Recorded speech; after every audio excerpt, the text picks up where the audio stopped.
दीक्षा सकाळी लवकर स्वयंपाकघरात खूप व्यस्त होती। आज घराच्या प्रत्येक कोपऱ्यात तिचा स्पर्श दिसत होता।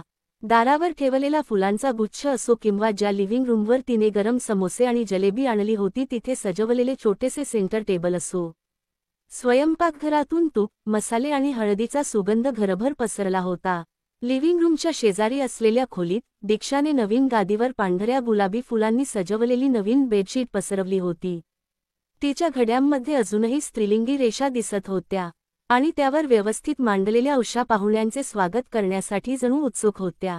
सकाळी तिने सर्व झाडू आणि पुसणे केले होते।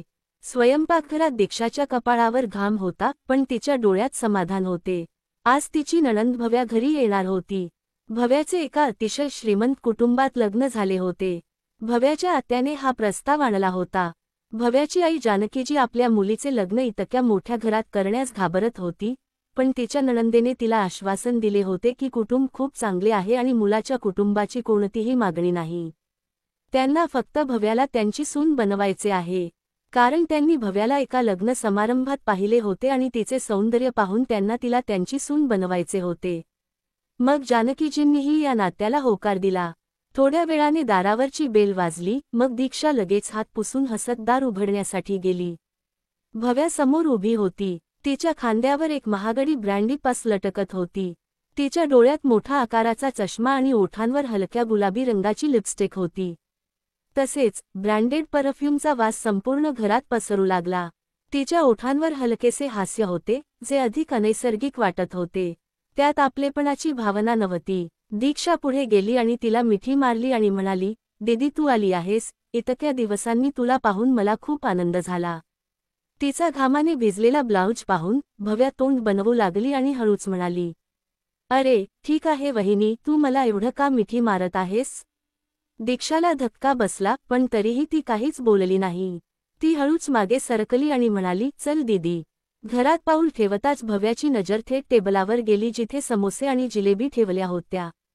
तिचे हात घट्ट झाले। ती हळूच म्हणाली, समोसे आणि जिलेबी, मी विचार करत होते की तू काही ब्रँडेड मिठाई ऑर्डर केली असशील। हे समोसे आणि जिलेबी घरी बनवल्यासारखे दिसतात।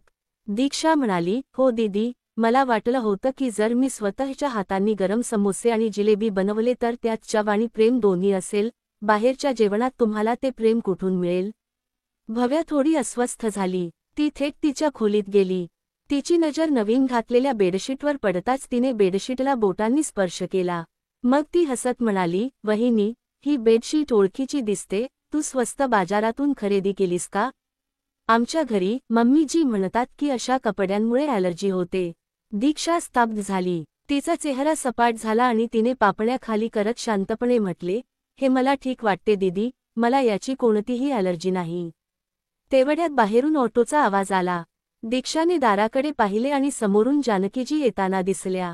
ती बाजारातून गोडांबे आणायला गेली होती कारण भव्याला आंबे खूप आवडत होते। तिच्या जुन्या साडीच्या आणि चप्पलच्या कडेला काही चिखलाच्या खुणा होत्या। तिचा पल्लू वारंवार हवेत उडत होता आणि ती ते दुरुस्त करत पुढे जात होती। तिच्या चेहऱ्यावर एक प्रेमळ हास्य होते। तिला तिच्या मुलीला पाहून खूप आनंद झाला। भव्या आरशासमोर उभी होती आणि तिचे केस दुरुस्त करत होती। आरशात तिच्या आईची प्रतिमा पाहून ती मागे वळली। तिला लगेच दिसले की तिची आई घाणेरड्या पायांनी तिच्या खोलीकडे येत आहे। म्हणून ती लगेच म्हणाली, थांब मम्मी। जानकीजी तिथेच उभी होती आणि विचार करत होती की तिच्या मुलीला काय झाले आहे। दुसऱ्याच क्षणी भव्या म्हणाली, मम्मी, तुला बघायला हवे की तुझ्या साडीत आणि चप्पलमध्ये किती चिखल अडकला आहे आणि तू अशा प्रकारे आत येत आहेस। हे घर आहे, रस्ता नाही। हात पसरून तिच्याकडे येणाऱ्या जानकीजी तिथेच थांबल्या। तिचे हास्य क्षणात ओसरले। तिच्या डोळ्यात एक विचित्र अश्रू आले आणि ती लाजणाऱ्या आवाजात म्हणाली, बेटा, मला फक्त तुला भेटायचे आहे। दीक्षा लगेच पुढे सरकली आणि तिच्या सासूचा हात धरला आणि लगेच म्हणाली, आई, तू थकली असशील, ये, मी तुझे हात पाय धुते। असे म्हणत तिने खाली वाकून तिच्या सासूच्या चप्पल काढल्या आणि चप्पल बाहेर ठेवल्या। मग जानकीजींना दाराशी घेऊन तिने तिचे पाय धुतले आणि घरातून स्वच्छ चप्पल आणले आणि त्या तिला घालायला दिल्या। मग जानकीजींचे डोळे अश्रूंनी भरले। भव्या आज तिच्याच घरात जणू काही अनोळखी झाली आहे, तशी शांत उभी होती। तिला तिथे जास्त वेळ राहता आले नाही आणि ती वॉशरूममध्ये गेली। मग जानकीजी हळूच म्हणाली, सुनबाई, तुला वाटत नाही का की आमची भव्या थोडी बदलली आहे? दीक्षा काय म्हणेल? तिने डोळे खाली केले. बोलायचे खूप काही होते पण ती काहीच बोलू शकली नाही. तेवढ्यात भव्या घराबाहेर पडली आणि हॉलमध्ये आली आणि सोफ्यावर बसून म्हणाली, मम्मी, तू असे कपडे घालून बाजारात गेली होतीस का?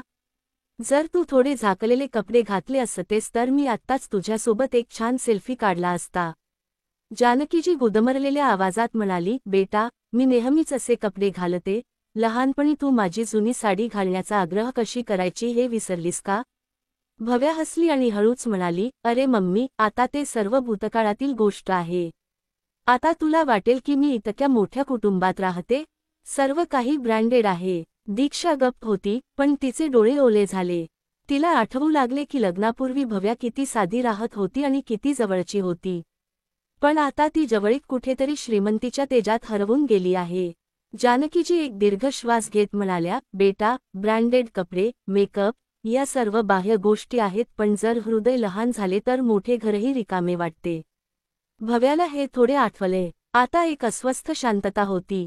दीक्षा ती शांतता तोडत म्हणाली, ठीक आहे दीदी, मी जेवण वाढते, तुला भूक लागली असेल, तू समोसे खाल्ले नाहीस. असे म्हणत तिने तिथून समोसे आणि जलेबी उचलली आणि जेवणाच्या टेबलावर गरम जेवणाची व्यवस्था केली.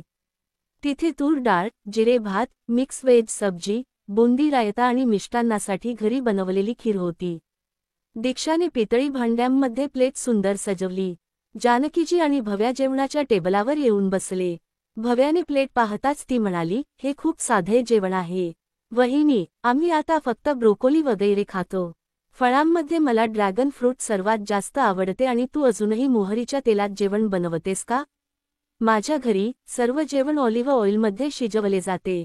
दीक्षा किंचित हसत म्हणाली, दीदी, आम्ही फक्त तेच शिजवतो जे पोटाला आनंद देते आणि मनाला शांती देते.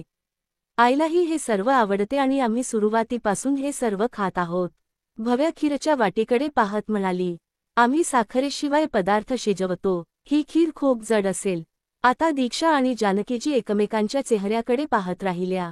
भव्याने 1-2 घास खाल्ले आणि प्लेट हलवत म्हणाली, मी नंतर जेवेन. मला आत्ता जेवायचे वाटत नाही. मग दीक्षा काहीही बोलली नाही. तिने फक्त शांतपणे प्लेट झाकली आणि बाजूला ठेवली. भव्या उठून तिच्या खोलीत गेली. जणू ती तिच्या माहेरी नाही तर दुसऱ्याच ठिकाणी आली आहे असे वाटत होते. दीक्षा आणि जानकीजीला तिच्या वागण्याने अलिप्त वाटत होते. थोड्या वेळाने दीक्षा व्हरांडा साफ करत होती आणि तिथे बसलेल्या जानकीजींशी बोलत होती. भव्या खोलीतून बाहेर आली. ती व्हरांड्यात आली आणि म्हणाली, वहिनी, खरं सांगू, आपण या घरात प्रवेश करताच एक विचित्र वास येतो. कदाचित जुन्या लाकडामुळे आणि जुन्या पडद्यांमुळे इथले सर्व काही जुने वाटते. आमच्या सासरच्या घरात दर 6 महिन्यांनी आतील भाग बदलतो आणि इथे वर्षानुवर्षे काहीही बदल झालेला नाही. जानकीजी आश्चर्याने तिच्या मुलीकडे पाहू लागल्या. आतापर्यंत शांतपणे डोके चुकवून काम करणारी दीक्षा आता गप्प राहू शकत नव्हती. तिने हळूच डोके वर केले आणि तिच्या डोळ्यात पाहत म्हणाली, दीदी, तुला मी बनवलेले समोसे आणि जलेबी आवडणार नाहीत. मी स्वस्तात आणलेली बेडशीट म्हणशील, माझ्या जेवणाला सामान्य म्हणशील, पण तू या घराबद्दल वाईट बोलू शकत नाहीस. हे फक्त तुझे माहेरचे घर नाही हे विसरू नकोस. हे माझे घरही आहे आणि मी माझ्या घराबद्दल कधीही वाईट सहन करणार नाही. वहिनी इतक्या कठोरपणे तिला कसे उत्तर देऊ शकते याचा विचार करत भव्या क्षणभर अवाक झाली, पण दीक्षाच्या आवाजात राग नव्हता, उलट एक दृढता होती. दीक्षा पुढे म्हणाली, हे घर आई आणि वडिलांच्या कठोर परिश्रमाचे आणि आशीर्वादाचे फळ आहे. ते आपल्या सर्वांच्या प्रेमाने बनले आहे. हे घर जुने नाही तर जमिनीशी जोडलेले आहे आणि मला या घराचा अभिमान आहे. भव्या गप्प झाली आणि शांतपणे तिच्या खोलीत गेली. वहिनीच्या शब्दांनी तिला विचार करायला भाग पाडले होते. दीक्षाने जेवणासाठी काहीही शिजवले नाही. तिने भव्याला सांगितले, दीदी, बाहेरून काहीतरी मागवा, तुझा भाऊ पैसे देईल. भव्याला आधीच सगळं समजलं होतं. ती म्हणाली, नाही वहिनी, जर दिवसभरात काही उरलं असेल तर मी ते खाईन. मलाही फार भूक लागली नाही. तिने रात्री थोडे खाल्ले. जेवण झाल्यावर दीक्षाने तिच्यासाठी एक ग्लास दूध आणले आणि काहीही न बोलता टेबलावर ठेवले आणि निघून जाऊ लागली. मग भव्याने हळूच विचारले, वहिनी, मी जे बोलले ते तुला वाईट वाटले का? दीक्षा काही क्षण थांबली, मग शांत आवाजात म्हणाली, मला वाईट वाटले नाही, पण ज्या घरात तू वाढलीस त्या घराचा अपमान करण्याचा प्रयत्न करत आहेस याने मला दुखावले आहे. भव्य गप्प बसली. दीक्षा पुढे म्हणाली, दीदी, श्रीमंत घर मिळणे हे नशिबाची गोष्ट आहे, पण त्यात प्रेमळ नाती असायला हवीत असे नाही. तुला श्रीमंत सासर मिळाले आहे, पण जर तू तुझ्या आईवडिलांच्या घरातील नाती गमावलीस तर तू त्यांना कुठे शोधशील. भव्याचा प्रभाव कमकुवत झाला. जणू काही त्या वाक्याने तिच्या आत खूप तोडून टाकले. दुसऱ्या दिवशी सकाळी सूर्यप्रकाश खिडकीतून आत शिरत होता आणि खोलीत पसरत होता. पक्ष्यांचा आवाज ऐकू येत होता. दीक्षा चहा बनवत होती आणि जानकीजी तुलसीजींना पाणी देत होती. भव्या शांतपणे उठली. आज ती थेट स्वयंपाकघरात गेली. दीक्षाने तिला पाहताच ती हसली आणि म्हणाली, दीदी, चहा तयार आहे. मी तुला देईन. भव्याने वहिनीचा हात धरला आणि म्हणाली, वहिनी, काल मी जे काही बोलले त्याबद्दल मला माफ कर. तुम्ही दिवसभर माझ्यासाठी काम करत होता, तुम्ही खूप कष्ट केले आणि मी फक्त दोष शोधत राहिले. मी तुमच्यापेक्षा या घरातल्या गोष्टींना जास्त महत्त्व दिले. हे सांगताना तिच्या डोळ्यातून अश्रू वाहू लागले. मग ती पुढे म्हणाली, पण काल रात्री तुम्ही जे म्हणालात की मला घर मिळेल पण मला नातेसंबंध कुठे मिळतील, त्या शब्दांनी मला आतून हादरवून टाकले. मी विसरले होते की हे ते घर आहे जिथे आईने मला पहिल्यांदा चालायला शिकवले.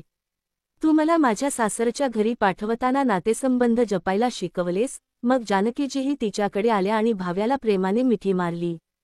दीक्षाही शांतपणे तिच्या पदराने तिचे ओले डोळे पुसत हळुवारपणे म्हणाली, दीदी, घर ते आहे जिथे मनाला शांती मिळते आणि नातेसंबंध असेच असतात. जरी कोणी बोलले नाही तरी मनात काय आहे ते समजू शकते. त्या दिवसानंतर भाव्याच्या वागण्यात प्रचंड बदल झाला. ती स्वयंपाकघरात स्वयंपाक करत होती आणि सर्वांशी हसत आणि विनोद करत होती. पूर्वीसारखीच ती वहिनीला घरकामात मदत करत होती. रविवारी दुपारी जेव्हा ती तिच्या सासरच्या घरी परत जात होती, तेव्हा जानकीजीने हळुवारपणे विचारले, तू पुन्हा कधी येशील बेटी? मग भाव्याने तिच्या आईचा हात धरला आणि म्हणाली, मी लवकरच येईन आई, शेवटी हे माझेही घर आहे. हे बोलल्यानंतर ती हसली आणि जानकीजी आणि दीक्षा यांचे डोळे अश्रूंनी भरले. मित्रांनो, घर फक्त विटा, दगड किंवा महागड्या वस्तूंनी बनवले जात नाही, तर ते नातेसंबंध, जवळीक आणि प्रेमाच्या समजुतीने बनवले जाते. बाह्य देखावा आणि भौतिक गोष्टी कधीही खऱ्या नात्यांची जागा घेऊ शकत नाहीत. कुटुंबाचे खरे सौंदर्य साधेपणा आणि आदरात असते आणि जेव्हा आपण आपले नाते मनापासून समजून घेतो तेव्हाच आपले घर खरोखर घर बनते. तर मित्रांनो, तुम्हाला काय वाटते, नातेसंबंध गोष्टींपेक्षा मजबूत असतात? कमेंट करून तुमचे विचार प्रेम आणि आदराने शेअर करा आणि नवीन कथांसाठी चॅनेलला सबस्क्राईब करा.